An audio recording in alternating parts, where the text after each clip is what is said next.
Good morning, students. Commerce plus commerce എടുത്ത് പഠിക്കുന്ന കുട്ടികൾക്ക് പഠിക്കേണ്ടതായിട്ടുള്ള ഒരു സബ്ജക്റ്റാണ് പൊളിറ്റിക്കൽ സയൻസ്. നമ്മൾ പൊളിറ്റിക്കൽ സയൻസിനെ മലയാളത്തിൽ പറയുന്നത് രാഷ്ട്രതന്ത്ര ശാസ്ത്രം എന്നാണ് പറയുന്നത്. രാഷ്ട്രതന്ത്ര ശാസ്ത്രം. അപ്പോൾ ഈ സബ്ജക്റ്റ് എന്ന് പറയുന്നത് നമുക്ക് +1 മുതലുള്ള കുട്ടികൾക്കാണ്, +1 മുതലുള്ള ക്ലാസ്സുകളിലേക്കാണ് നമ്മൾ പൊളിറ്റിക്കൽ സയൻസ് പഠിച്ചു തുടങ്ങുന്നത്. കാര്യം സ്കൂൾ ക്ലാസ്സുകളിൽ നമുക്ക് ഈ വിഷയം പഠിക്കാനില്ല. അതിൻ്റെ കാര്യമെന്ന് പറയുന്നത് ഇത് ഉന്നത നിലവാരം പുലർത്തുന്ന ഒരു സബ്ജക്റ്റാണ്. അപ്പോൾ ഒരു സ്കൂൾ ക്ലാസ് കഴിഞ്ഞതിൽ മാത്രമേ നമുക്ക് ഇത് +1 മുതലേ നമുക്കിത് പഠിക്കാനായിട്ട് അതിനുള്ള ആ ഒരു ശേഷി വരത്തുള്ളൂ. കാര്യം പറഞ്ഞാൽ മനസ്സിലാകുന്ന ഒരു രീതി അല്ലേ. നമുക്കറിയാം, പൊളിറ്റിക്സ് അറിയാം നമുക്ക്. അപ്പോൾ പൊളിറ്റിക്കൽ സയൻസ് എന്ന് പറഞ്ഞാൽ രാഷ്ട്രതന്ത്ര ശാസ്ത്രം. അതായത് ഇനി മുതലുള്ള ഉയർന്ന ക്ലാസ്സുകളെല്ലാം തന്നെ നമ്മൾ പൊളിറ്റിക്കൽ സയൻസ് പഠിക്കേണ്ടതായിട്ട് വരും. ഇത് വളരെ പ്രധാനപ്പെട്ട ഒരു സബ്ജക്റ്റാണ്. കാര്യം എന്ന് പറയുന്നത് IAS സിവിൽ സർവീസ് എക്സാമിൽ ഏറ്റവും കൂടുതൽ വിദ്യാർത്ഥികൾ സെലക്ട് ചെയ്യുന്ന ഒരു സബ്ജക്റ്റാണ് പൊളിറ്റിക്കൽ സയൻസ്, രാഷ്ട്രതന്ത്ര ശാസ്ത്രം. അപ്പോൾ നമ്മൾ പഠിക്കുന്നത് പൊളിറ്റിക്കൽ സയൻസ് ആണ്. എന്നാൽ നമ്മൾ പലപ്പോഴും കേൾക്കുന്നത് ഏതാണ്? പൊളിറ്റിക്സ് എന്ന വാക്കാണ് നമ്മൾ കേൾക്കുന്നത്. പൊളിറ്റിക്സ് സ്കൂളുകളിലൊക്കെ പറയാം, കുട്ടികൾ തമ്മിൽ പറയാം, അടുത്ത പീരീഡ് ഏതാണ്, അത് പൊളിറ്റിക്സ് ആണ് എന്ന് പറയും. അപ്പോൾ നമ്മൾ ആദ്യം we should learn about the difference between political science and politics. രാഷ്ട്രതന്ത്ര ശാസ്ത്രവും രാഷ്ട്രീയവും തമ്മിലുള്ള ഡിഫറൻസ് നമ്മൾ ആദ്യം മനസ്സിലാക്കണം. The difference between political science and politics. ഒന്ന് രാഷ്ട്രീയം, മറ്റൊന്ന് രാഷ്ട്രതന്ത്ര ശാസ്ത്രം. ഡിഫറൻസ് എന്ന് പറഞ്ഞാൽ ഇതാണ്. വളരെ സിമ്പിളായിട്ട് നമുക്ക് ഇങ്ങനെ പറയാം. Political science is the theoretical form of politics and politics is the practical form of political science. ഒന്നുകൂടെ പറയാം. Political science is the theoretical form of politics and politics is the practical form of political science. അതായത് political science എന്ന് പറയുന്നത് രാഷ്ട്രീയത്തിൻ്റെ ആശയപരമായ രൂപമാണ് political science, രാഷ്ട്രതന്ത്ര ശാസ്ത്രം. അതേപോലെ രാഷ്ട്രതന്ത്ര ശാസ്ത്രത്തിൻ്റെ പ്രായോഗികമായ രൂപമാണ് രാഷ്ട്രീയം. ഒന്ന് തിയറിയും മറ്റൊന്ന് പ്രാക്ടിക്കലുമാണ്. Political science is the theoretical form of politics and politics is the practical form of political science. രാഷ്ട്രീയത്തിൻ്റെ ആശയപരമായ രൂപമാണ് രാഷ്ട്രതന്ത്ര ശാസ്ത്രം. രാഷ്ട്രതന്ത്ര ശാസ്ത്രത്തിൻ്റെ പ്രായോഗികമായ രൂപമാണ് രാഷ്ട്രീയം. അതായത് നമ്മൾ ക്ലാസ് മുറികളിൽ നമ്മൾ ഇരുന്ന് പഠിക്കുന്നു രാഷ്ട്രതന്ത്ര ശാസ്ത്രം. ക്ലാസ് മുറികളിൽ നമ്മൾ ഇരുന്ന് പഠിക്കുന്നതാണ് രാഷ്ട്രതന്ത്ര ശാസ്ത്രം. നമ്മൾ ക്ലാസ് മുറികളിൽ ഇരുന്ന് പഠിക്കുന്ന കാര്യം സമൂഹത്തിൽ നടപ്പിലാകുന്നുണ്ട്, സമൂഹത്തിൽ നമുക്ക് കാണാൻ പറ്റും. ആ സമൂഹത്തിൽ കാണുന്നതാണ് പൊളിറ്റിക്സ് എന്ന് പറയുന്നത്. നമ്മളിപ്പോൾ ക്ലാസ്സിൽ ഇലക്ഷനെ കുറിച്ച് ഇരുന്ന് പഠിക്കുന്നു, പലതരത്തിലുള്ള ഇലക്ഷൻ സിസ്റ്റത്തെക്കുറിച്ച് പഠിക്കുന്നു. അത് ക്ലാസ് മുറികളിൽ നമ്മളിരുന്ന് പഠിക്കുന്നു. ഇലക്ഷൻ എന്ന് പറയുന്ന സംവിധാനത്തെക്കുറിച്ച് നമ്മൾ പഠിക്കുന്നു. അതേസമയം സമൂഹത്തിൽ ഇലക്ഷൻ നടക്കുമ്പോൾ എങ്ങനെയാണെന്ന് നമുക്കറിയാം, ഇല്ലേ? നമുക്കറിയാം സമൂഹത്തിൽ ഇലക്ഷൻ നടക്കും, എന്തൊക്കെ നടക്കും. അക്രമം, പൊളിറ്റിക്കൽ വയലൻസുകൾ, രാഷ്ട്രീയ കൊലപാതകങ്ങൾ, സമരങ്ങൾ, ഹർത്താൽ, ബന്ദ് നമ്മൾ കാണാൻ പറ്റും, അല്ലേ? സമൂഹത്തിൽ രാഷ്ട്രീയം എന്ന് പറഞ്ഞാൽ അങ്ങനെയാണ്. അത് പ്രായോഗിക രൂപമാണ്. നമ്മൾ ക്ലാസ് മുറികളിൽ ഇരുന്ന് പഠിക്കുന്ന ആ ആശയത്തിൻ്റെ പ്രായോഗിക രൂപം നമുക്ക് സമൂഹത്തിൽ കാണാൻ പറ്റും. അതാണ് പൊളിറ്റിക്സ്. എന്നാൽ നമ്മൾ ക്ലാസ് മുറികളിൽ ഇരുന്ന് പഠിക്കുന്നത് പൊളിറ്റിക്കൽ സയൻസ് ആണ്, രാഷ്ട്രതന്ത്ര ശാസ്ത്രം. നമ്മൾ ഐഡിയാസ് പഠിക്കുകയാണ് ചെയ്യുന്നത്, തിയറി നമ്മൾ പഠിക്കുകയാണ് ചെയ്യുന്നത്. അപ്പോൾ ഡിഫറൻസ് മനസ്സിലായി കാണുമെന്ന് വിശ്വസിക്കുന്നു. Political science is the theoretical form of politics and politics is the practical form of political science. ഒന്ന് തിയറിയും മറ്റൊന്ന് പ്രാക്ടിക്കലുമാണ്. ഒരു രാഷ്ട്രത്തിലെ ഏറ്റവും പ്രധാനപ്പെട്ട കാര്യമാണ് ഈ പൊളിറ്റിക്സ് എന്ന് പറയുന്നത്. നമ്മൾ നോക്ക്, പത്രങ്ങളെടുത്താലും ആനുകാലിക പ്രസിദ്ധീകരണങ്ങളെടുത്താലും ഏത് കാര്യങ്ങളെടുത്താലും ന്യൂസ് പേപ്പർ എടുത്ത് നോക്ക്, ഭൂരിഭാഗം കവർ ചെയ്യുന്ന പൊളിറ്റിക്സാണ്, ഇല്ലേ? കുട്ടികളായ നിങ്ങൾ പൊളിറ്റിക്സ് അങ്ങനെ വായിക്കാറില്ല, ഇമ്പോർട്ടൻസ് കൊടുക്കാറില്ല. പക്ഷേ നമ്മൾ നോക്ക്, ഭൂരിഭാഗവും പൊളിറ്റിക്സാണ്. ഏതൊരു മാധ്യമങ്ങൾ എടുത്തു കഴിഞ്ഞാലും, അല്ലെങ്കിൽ വാർത്താ ചാനൽ എടുത്തു കഴിഞ്ഞാലും, അല്ലെങ്കിൽ ന്യൂസ് പേപ്പർ എടുത്തു കഴിഞ്ഞാലും, ആനുകാലിക പ്രസിദ്ധീകരണം എല്ലാത്തിനും നല്ലൊരു പേജും കവർ ചെയ്യുന്നത് ഏതായിരിക്കും? പൊളിറ്റിക്സ് ആയിരിക്കും. കാര്യം എന്താണ്? പലർക്കും പൊളിറ്റിക്സ് ഇഷ്ടമല്ല, രാഷ്ട്രീയം ഇഷ്ടമേ അല്ല. പക്ഷേ എന്നാലും ഇവരെല്ലാം അത് തന്നെയാണ് കവർ ചെയ്യുന്നത്. കാര്യം എന്താണ്? ഒരു രാഷ്ട്രത്തിലെ ഏറ്റവും പ്രധാനപ്പെട്ട കാര്യം പൊളിറ്റിക്സാണ്. അതുകൊണ്ടാണ്. ഓക്കെ, അപ്പോൾ നമുക്ക് രാഷ്ട്രതന്ത്ര ശാസ്ത്രത്തിലോട്ട് നമുക്ക് പോകാം. എന്താണ് പൊളിറ്റിക്കൽ സയൻസ് എന്ന് ചോദിച്ചു കഴിഞ്ഞാൽ നമുക്ക് എളുപ്പത്തിൽ അല്ലെങ്കിൽ ജനറലായിട്ട് നമുക്ക് ഒരു ഡെഫിനിഷൻ പഠിക്കാം. Political science is the study of state. Political science is the study of state. രാഷ്ട്രത്തെക്കുറിച്ച് പഠിക്കുന്ന ശാസ്ത്രശാഖയാണ് രാഷ്ട്രതന്ത്ര ശാസ്ത്രം. രാഷ്ട്രത്തെക്കുറിച്ച് പഠിക്കുന്ന ശാസ്ത്രശാഖയാണ് രാഷ്ട്രതന്ത്ര ശാസ്ത്രം. അതായത് നമ്മളിവിടെ രാഷ്ട്രം, സ്റ്റേറ്റ് എന്ന പദം നമുക്കറിയാം. സ്റ്റേറ്റ്, ഇവിടെ സ്റ്റേറ്റ് എന്ന് പറയുമ്പോൾ നമുക്ക് അറിയാവുന്ന സാധാരണഗതി നമ്മൾ പറയാറുണ്ട്, അതാണ് ഇപ്പോൾ കേരള സ്റ്റേറ്റ് ആണ്, അല്ലെങ്കിൽ തമിഴ്നാട് ഒരു സ്റ്റേറ്റ് ആണ്, ആന്ധ്ര വേറൊരു സ്റ്റേറ്റ് ആണ്, അല്ലേ? അപ്പോൾ നമ്മുടെ മനസ്സിൽ സംസ്ഥാനം എന്നുള്ള അർത്ഥമാണ് വരുന്നത്, അല്ലേ? പക്ഷേ ഇൻ്റർനാഷണൽ ലെവലിൽ സ്റ്റേറ്റ് എന്ന പദത്തിൻ്റെ അർത്ഥം എന്ന് പറയുന്നത് രാഷ്ട്രം എന്ന് മാത്രമാണ്. ഇന്ത്യ പോലുള്ള രാജ്യങ്ങളിൽ നമ്മൾ പ്രദേശങ്ങളെ സൂചിപ്പിക്കാൻ വേണ്ടിയിട്ട് നമ്മൾ സ്റ്റേറ്റ് എന്ന പദം ഉപയോഗിക്കുന്നു. മനസ്സിലായല്ലോ? ഇൻ്റർനാഷണൽ ലെവലിൽ സ്റ്റേറ്റ് എന്ന് പറഞ്ഞാൽ അർത്ഥം എന്താണ്? രാഷ്ട്രം എന്നാണ് അർത്ഥം. രാഷ്ട്രം. India is a state, Pakistan is another state. അപ്പോൾ political science is the study of state. Political science is the study of state. And Aristotle was the father of political science. Aristotle was the father of political science. ഏതൊരു ശാസ്ത്രശാഖയ്ക്കും ഒരു പിതാവ് കാണും. ഇവിടെ political സയൻസിൻ്റെ പിതാവായിട്ട് നമുക്ക് കാണാൻ പറ്റുന്നത് ആരെയാണ്? അരിസ്റ്റോട്ടിലിനെയാണ് കണക്കാക്കുന്നത്. Aristotle was the father of political science. Aristotle എന്ന് പറയുന്നത് നമുക്കറിയാം, പുരാതന ഗ്രീസിലെ തത്വചിന്തകനായിരുന്നു അരിസ്റ്റോട്ടിൽ, ഇല്ലേ? നമുക്കറിയാം ലോകം ഇതുവരെ കണ്ടിട്ടുള്ള വെച്ച് ഏറ്റവും വലിയ തത്വചിന്തകൻ എന്ന് പറയുന്നത് സോക്രട്ടീസ് ആണ്. ആ സോക്രട്ടീസിൻ്റെ ശിഷ്യനാണ് പ്ലേറ്റോ. പ്ലേറ്റോയുടെ ശിഷ്യനാണ് തത്വചിന്തകനായ അരിസ്റ്റോട്ടിൽ. അപ്പോൾ Aristotle was considered as the father of political science. അപ്പോൾ പൊളിറ്റിക്കൽ സയൻസ് എന്താണെന്ന് ചോദിച്ചാൽ political science is the study of state. Who is the father of political science എന്ന് ചോദിച്ചാൽ നമ്മൾ എന്ത് മനസ്സിലാക്കണം? Aristotle was the father of political science. അപ്പോൾ നമ്മൾ 3 കാര്യങ്ങൾ മനസ്സിലാക്കി. പൊളിറ്റിക്കൽ സയൻസ് എന്താണ്, അല്ലെങ്കിൽ പൊളിറ്റിക്കൽ സയൻസ്, പൊളിറ്റിക്സ് എന്താണ്, പൊളിറ്റിക്കൽ സയൻസ് എന്താണ്, രണ്ടും തമ്മിലുള്ള ഡിഫറൻസ് എന്താണ്, എന്താണ് പൊളിറ്റിക്കൽ സയൻസിന് ജനറലായിട്ട് പറയാൻ കഴിയുന്നത്, ആരാണ് പൊളിറ്റിക്കൽ സയൻസിൻ്റെ പിതാവ്. ഈ 3 കാര്യങ്ങളാണ് നമ്മളിപ്പോൾ മനസ്സിലാക്കിയത്. ഈ 3 കാര്യങ്ങൾ മനസ്സിലാക്കിയ ശേഷം നമുക്ക് +1 പഠിക്കേണ്ട പൊളിറ്റിക്കൽ സയൻസിൻ്റെ ടെക്സ്റ്റ് ബുക്കുകളുടെ കാര്യം കൂടെ ആദ്യം മനസ്സിലാക്കണം. നമുക്ക് +1 പ്രധാനമായിട്ടും 2 ടെക്സ്റ്റാണ് നമുക്ക് പഠിക്കാനുള്ളത്. ഒന്നാമത്തെ ടെക്സ്റ്റിൻ്റെ പേര് constitution at work. Constitution at work ഭരണഘടനയെ സംബന്ധിച്ചുള്ളതാണ്. ഭരണഘടനയിലെ കാര്യങ്ങളാണ് നമ്മൾ പഠിക്കുന്നത്.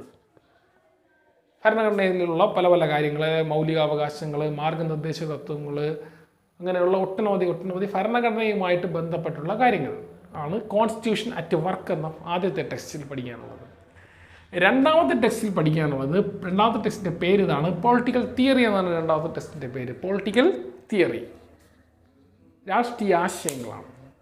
അതിൽ കുറച്ച് പൊളിറ്റിക്കൽ തിയറീസ്, അതായത് കുറച്ച് ആശയങ്ങൾ, രാഷ്ട്രീയ ആശയങ്ങൾ, ഇപ്പോൾ സ്വാതന്ത്ര്യം, സമത്വം, ലിബർട്ടി, അതുപോലെ ഈക്വാളിറ്റി, അതേപോലെ തന്നെ പീസ്, സമാധാനം, ഡെവലപ്മെൻറ്റ്, വികസനം, ഇങ്ങനെ കുറച്ച് ആശയങ്ങളുണ്ട്. അതേപോലെ മതേതരത്വം,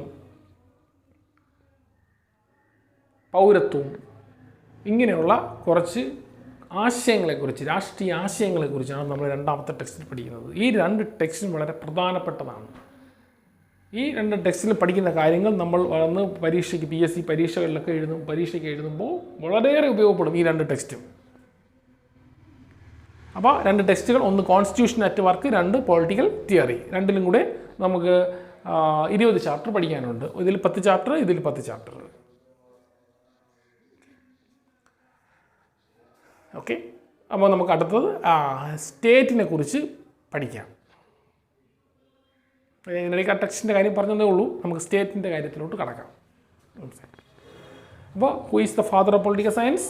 Aristotle was the father of political science. What is political science? Political science is the study of state.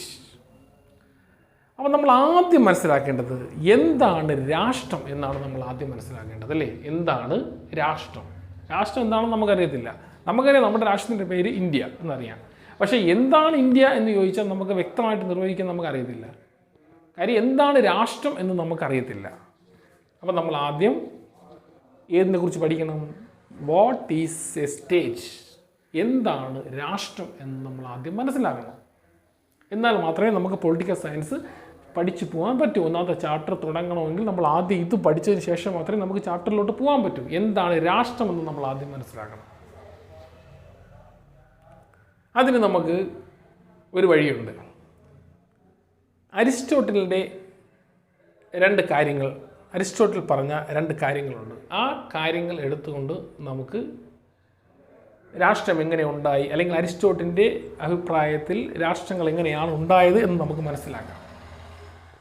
According to Aristotle, man is a social animal. According to Aristotle, man is a social animal. മനുഷ്യൻ എന്ന് പറയുന്നത് ഒരു സാമൂഹ്യ ജീവിയാണ്. മനുഷ്യനൊരു സാമൂഹ്യ ജീവിയാണ്. ഈ പറയുന്ന കാര്യത്തോട് നിങ്ങൾ യോജിക്കുന്നുണ്ടോ? മനുഷ്യൻ ഒരു സാമൂഹ്യ ജീവിയാണോ? തീർച്ചയായിട്ടും മനുഷ്യൻ ഒരു സാമൂഹ്യ ജീവിയാണ്, അല്ലേ? അപ്പോൾ ഞാനൊരു വ്യക്തിയാണ്, നിങ്ങളെല്ലാവരും ഓരോരുത്തരും ഓരോ വ്യക്തികളാണ്. നമ്മൾ ഓരോ വ്യക്തികൾ വീട്ടിൽ ചെല്ലുമ്പോൾ അവിടെയും കുറേ വ്യക്തികളുണ്ട്, ഇല്ലേ? അപ്പോൾ നമ്മളതിനെന്ത് പറയും? ഫാമിലി എന്ന് പറയും, ഇല്ലേ? അപ്പോൾ ആദ്യം ബേസിക് യൂണിറ്റ് എന്ന് പറയുന്നത് ഇൻഡിവിജ്വലാണ്. Individual is the basic unit. കുറേ ഇൻഡിവിജ്വൽസ് ചേരുമ്പോൾ നമുക്കറിയാം ഫാമിലി ആവും, അല്ലേ? വീട്ടിൽ ചെല്ലുമ്പോൾ അച്ഛൻ, അമ്മ, സഹോദരൻ അല്ലെങ്കിൽ സഹോദരി, ഫാമിലി ആവും. കുറേ ഫാമിലികൾ ചേരുമ്പോൾ നമുക്ക് എന്ത് കാണാൻ പറ്റും? സൊസൈറ്റി ആവും, അല്ലേ? കുറേ ഫാമിലികൾ, നമ്മളെ വീടിൻ്റെ അടുത്തുള്ള കുറേ ഫാമിലികൾ ചേരുമ്പോഴല്ലേ അതൊരു സൊസൈറ്റി ആവുന്നത്, അതൊരു സമൂഹമാവുന്നത്. അങ്ങനെ കുറേ സമൂഹങ്ങൾ ചേരുമ്പോഴാണ് നമുക്ക് എന്ത് ഉണ്ടാകുന്നത്? ഒരു സ്റ്റേറ്റ് ഉണ്ടാകുന്നത്. അപ്പോൾ ഒരു individual is the basic unit. വ്യക്തികൾ ചേർന്ന് കുടുംബം ഉണ്ടാകുന്നു, കുടുംബങ്ങൾ ചേർന്ന് സമൂഹം ഉണ്ടാകുന്നു, സമൂഹങ്ങൾ ചേർന്ന് ഏതുണ്ടാവും? സ്റ്റേറ്റ് ഉണ്ടാകും. അപ്പോൾ according to Aristotle, man is a social animal. Man is a social animal. Aristotle പറഞ്ഞ കറക്റ്റാണ്. കാര്യം സോഷ്യൽ ആനിമലാണ് മനുഷ്യർ. കാര്യം നമ്മൾ എപ്പോഴും കൂട്ടം കൂടിയേ ജീവിക്കത്തുള്ളൂ, അല്ലാതെ ഒറ്റയ്ക്ക് പോയി ജീവിക്കാറില്ല. നമ്മൾ സമൂഹമായിട്ട് ജീവിക്കത്തുള്ളൂ. മനുഷ്യൻ അങ്ങനെയാണ്. ലോകത്ത് എവിടെയും നമ്മൾ നോക്കിയാണ് മനുഷ്യർ സാമൂഹ്യമായിട്ടേ ജീവിക്കത്തുള്ളൂ, അല്ലേ? കൂട്ടം കൂടിയേ ജീവിക്കത്തുള്ളൂ, അല്ല ഒറ്റയ്ക്ക് പോയി ജീവിക്കത്തില്ല. കൂട്ടം കൂടി ജീവിക്കും. എവിടെ ചെന്ന് നോക്കിയാലും നമ്മൾ നോക്കിയാണ് മനുഷ്യൻ കൂട്ടം കൂടി ജീവിക്കും. മനുഷ്യൻ ഉള്ളിടത്ത് ഒരുപാട് പേര് കാണും, ഇല്ലാത്തടത്ത് ആരും കാണത്തില്ല. കാര്യം കൂട്ടം കൂടി ജീവിക്കുക എന്ന് പറയുന്നത് മനുഷ്യൻ്റെ രക്തത്തിലുള്ള കാര്യമാണ്. മാൻ ഈസ് എ സോഷ്യൽ ആനിമൽ. ഇനി രണ്ടാമത്തെ കാര്യം, അപ്പോൾ ഈ ഒരു പോയിന്റ് മനസ്സിലാക്കുക. നമ്മൾ എന്താണ് രാഷ്ട്രം എന്നാണ് പഠിക്കുന്നത്. അതിൽ ആദ്യം മനസ്സിലാക്കേണ്ട കാര്യം, മനുഷ്യൻ ഒരു സാമൂഹ്യ ജീവിയാണ്. മനുഷ്യൻ കൂട്ടം കൂടിയേ ജീവിക്കത്തുള്ളൂ. എവിടെ പോയാലും അവൻ കൂട്ടം കൂടും. കാര്യം ഒരു കാര്യത്തിന് അല്ലെങ്കിൽ വേറൊരു കാര്യത്തിന് മനുഷ്യന് മറ്റു മനുഷ്യരുടെ സഹായം വേണം. അതുകൊണ്ടാണ് കൂട്ടം കൂടി ജീവിക്കുന്നത്. അങ്ങനെയാണ് മനുഷ്യർ എവിടെയായാലും. നമ്മൾ നോക്കിയാൽ മതി, ഹൈവേയിലൂടെ വണ്ടി ഓടിച്ചിട്ട് പോകുമ്പോൾ തന്നെ നമ്മൾ നോക്കുമ്പോഴത്തേക്കും ചില തുറസായ സ്ഥലങ്ങൾ ഇഷ്ടംപോലെ കാണും. അവിടെയും ചിലപ്പോൾ ആ ഒരു മനുഷ്യർ പോലും കാണത്തില്ല ഇരു സൈഡിലും.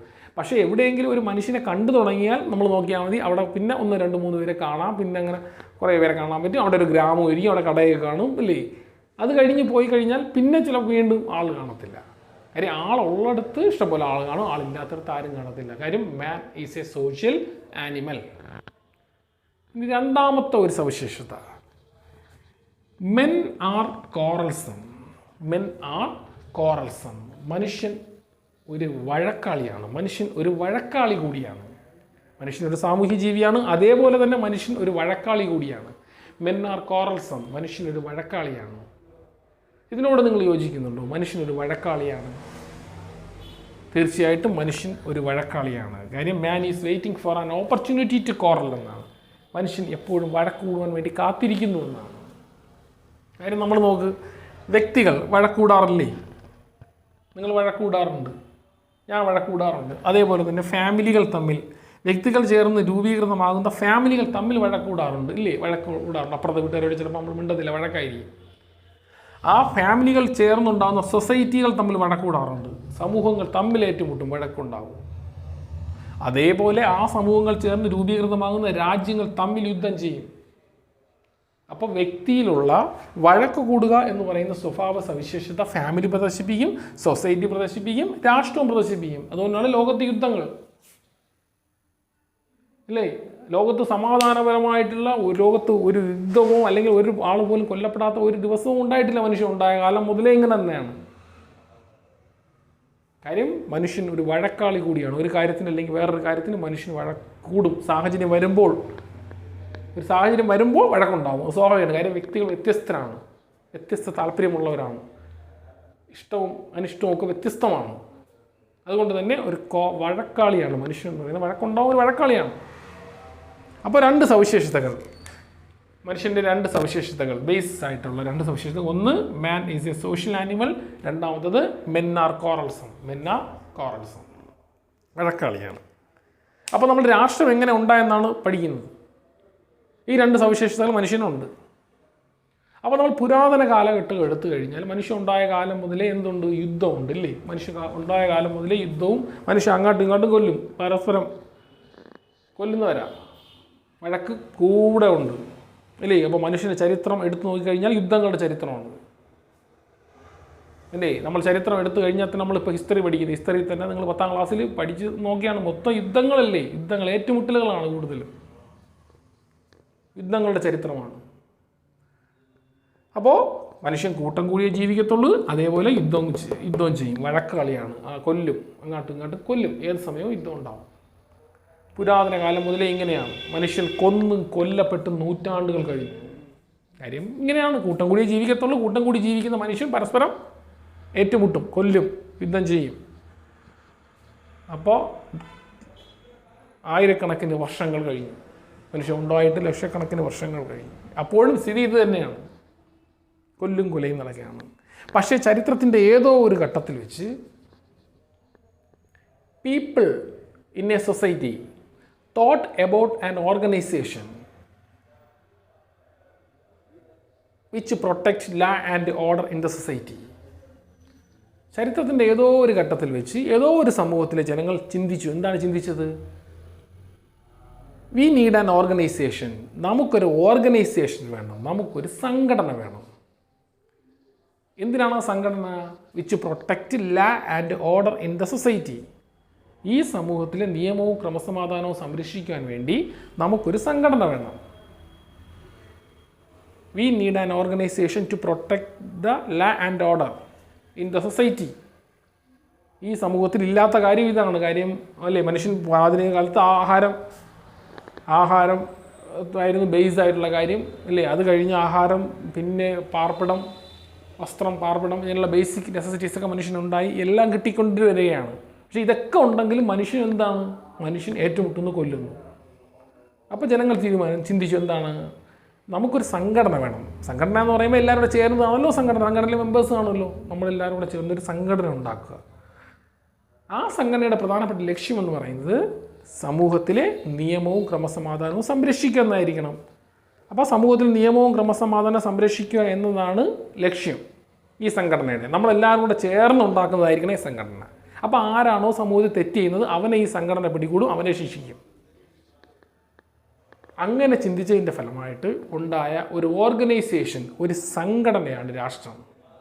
അപ്പോൾ state is an organisation which protect law and order in the society. സമൂഹത്തിലെ നിയമവും ക്രമസമാധാനവും സംരക്ഷിക്കാൻ വേണ്ടി രൂപം കൊണ്ട ഒരു സംഘടനയാണ് രാഷ്ട്രം. ഈ ഒരു കാര്യത്തിന് വേണ്ടിയാണ് രാഷ്ട്രം രൂപം കൊണ്ടത്. അതിനുശേഷം രാഷ്ട്രം നൂറുകണക്കിന് ആയിരക്കണക്കിന് പ്രവർത്തനങ്ങൾ ഇന്ന് ചെയ്യുന്നുവെങ്കിലും ഏറ്റവും പ്രധാനപ്പെട്ടത് ഇന്ന് ഏത് തന്നെയാണ്? നിയമവും ക്രമസമാധാനവും സംരക്ഷിക്കുക തന്നെയാണ് ഒരു രാഷ്ട്രത്തിൻ്റെ പ്രാഥമിക കർത്തവ്യം. അതിന് വേണ്ടിയിട്ടാണ് രാഷ്ട്രം പോലീസ്, പട്ടാളം, കോടതി, ജയില് ഇങ്ങനെയുള്ള കാര്യങ്ങളൊക്കെ ഉണ്ടാക്കി വെച്ചിരിക്കുന്നതേ ഇതിനായിട്ടാണ്. ഇതാണ് പ്രാഥമികമായിട്ടുള്ള ഫങ്ഷൻ രാഷ്ട്രത്തിൻ്റെ. State is an organization which protect law and order in the society. സമൂഹത്തിൽ സമാധാനപരമായ ഒരു ജീവിതം ഉറപ്പുവരുത്തുന്നതിന് വേണ്ടിയിട്ട് നിയമവും ക്രമസമാധാനവും സംരക്ഷിക്കുവാൻ വേണ്ടി രൂപം കൊണ്ട ഒരു സംഘടനയാണ് രാഷ്ട്രം. അല്ലേ? നമ്മൾ ഇന്ത്യ എന്ന് പറയുന്നത് 135 കോടിയോളം ജനങ്ങളുണ്ട്. ഈ 135 കോടി ജനങ്ങളുടെ ചേർന്ന് രൂപം കൊടുത്ത അല്ലെങ്കിൽ അംഗങ്ങളായിട്ടുള്ള ഒരു സംഘടനയാണ് ഇന്ത്യ എന്ന് പറയുന്ന രാഷ്ട്രം. അപ്പോൾ ഇവിടെ ആരാണോ കുറ്റം ചെയ്യുന്നത് അവനെയല്ലേ പിടികൂടുന്നത്? അവനെ പിടികൂടും. അവനെ പോലീസ് പിടികൂടുക എന്ന് പറയുന്നത് രാഷ്ട്രം പിടികൂടുക. കോടതി അവനെ ശിക്ഷിക്കുക എന്ന് പറയുന്നത് രാഷ്ട്രം ശിക്ഷിക്കുക എന്നാണ് അർത്ഥം. ഇതെല്ലാം ചെയ്യുന്ന സമൂഹത്തിലെ നിയമവും ക്രമസമാധാനവും സംരക്ഷിക്കുക എന്നതാണ് ലക്ഷ്യം. പോലീസും പട്ടാളവും കോടതി, ജയിൽ ഇതൊക്കെ തന്നെ രാഷ്ട്രത്തിൻ്റെ ഏജൻസികളാണ്. പ്രധാനം എന്താണ്? നിയമവും ക്രമസമാധാനവും സംരക്ഷിക്കുക. അപ്പോൾ എന്താണ് രാഷ്ട്രം എന്ന് മനസ്സിലായോ? ഇന്ന് രാഷ്ട്രത്തിന് 100 കണക്കിന് പ്രവർത്തനങ്ങളുണ്ട്. രാഷ്ട്രത്തിന് ജനങ്ങളുടെ ആരോഗ്യ കാര്യങ്ങൾ നോക്കുന്നു, ജനങ്ങളുടെ വിദ്യാഭ്യാസ കാര്യം നോക്കുന്നു, 100 കണക്കിന് ഒരുപാട് പ്രവർത്തനങ്ങൾ ഇന്ന് രാഷ്ട്രം ചെയ്യുന്നുവെങ്കിലും പ്രധാനപ്പെട്ട ഫംഗ്ഷൻ ഇന്നും അന്നും ഏത് തന്നെയാണ്? The protection of La and order in the society. So state is an organisation which protects law and order in the society. സമൂഹത്തിലെ നിയമവും അല്ലെങ്കിൽ ക്രമസമാധാനം സംരക്ഷിക്കുക എന്നതാണ് രാഷ്ട്രത്തിൻ്റെ പ്രാഥമിക കർത്തവ്യം. സോ എന്താണ് രാഷ്ട്രം എന്നാണ് നമ്മൾ പഠിച്ചത്. അപ്പോൾ മനുഷ്യൻ്റെ 2 സ്വഭാവ സവിശേഷതകളിൽ നിന്നാണ് രാഷ്ട്രം ഉണ്ടായിട്ടുള്ളത്. ഓക്കെ.